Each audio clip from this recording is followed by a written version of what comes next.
light, if I could just start with you. In the years leading up to Russia's invasion of Ukraine, almost a year old now, many European governments prioritized what they called the climate objectives. I'm not sure that their policies actually improve their environment, but that was their surmise. Climate objectives over energy abundance. And in particular, they prioritized cheap energy from an authoritarian regime over energy independence. Do you think that that playbook executed by governments in Europe is something we ought to be doing in the United States?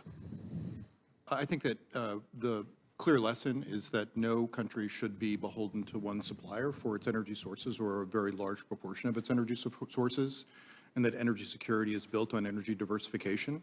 I think that energy diversification is at the backbone of U.S. energy policy, and so I don't see any risk that the United States will follow suit in that respect. Well, you say energy security is built on energy diversification. I would have thought energy security would be based on energy independence. Am I wrong about that? I think it's independence, but I also think that it's not just one source of energy, because things can go wrong. No one should put all of their chips right on sort of one marker when it comes to energy security.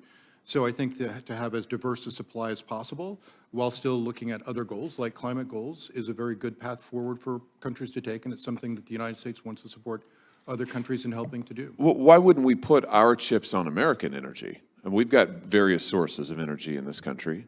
Why wouldn't we put our chips there? I think we are putting our chips. No, we're not. We're producing less oil and gas in this country than we were previously. The president, when he came to office, his first day in office, he imposed a moratorium on oil and gas leases on federal land. Since then, he has leased the fewest acres of federal land for oil and natural gas since the Truman administration. Why are we shutting down American oil and natural gas production, taking away American jobs and making ourselves more dependent on foreign sources of energy? I don't understand this policy. Well, the U.S. will produce a record amount of both crude oil and natural gas in 2023, even higher than the spikes pre-COVID levels. And the president is actively encouraging U.S. oil producers to increase production and reinvest their profits back into production rather than buying back stocks. And I think that's the right policy to pursue. He's doing that while he is shutting down the ability to lease federal land for oil and natural gas, the fewest acres of federal land leased since the Truman administration. He's boasted about how he hopes, he just said in the State of the Union, that we may not need American oil after another 10 years. I mean, what kind of a message does that send? Is that energy security? So any questions about leasing on federal land, I would direct to the Department of Interior, not the Department of Energy, sir. Oh, listen, don't play that game with me. We're talking here about energy production. Oil and natural gas are energy production. And the facts of the matter are this president has reduced our ability to be energy independent. And you're sitting here telling me that that increases our energy security. It looks just the opposite to me. It seems to me that you're recommending the European playbook, which left them dependent on foreign nations, left them dependent ultimately on hostile actors, and that's what you're trying to replicate here again in the United States. I just don't understand why this course of action is being recommended, why your administration is pursuing it. I also don't understand why you would shut down pipelines that cancel thousands of good-paying American energy jobs. I mean, why is that a healthy energy policy for this country? With all due respect, sir, I really don't see much of a comparison between where Europe was before the outbreak of the war and their energy mix and where they were getting energy from and where the United States is today. Well, let me just ask you, on the topic of dependence on authoritarian regimes, about China. China is one of the largest processors of the materials that serve as the building blocks for many of the so-called green energy transition that the administration is pursuing. According to the IEA, China processes 40% of the world's copper, more than 30% of the nickel in the world, 60% of cobalt, 60% of lithium, and more than 80% of rare earth minerals. Now, in light of that, many commentators have suggested that the United States is even more dependent on China for key components of solar power, panels, wind turbines, and batteries than Europe was on Russia in the lead up to the invasion of Ukraine.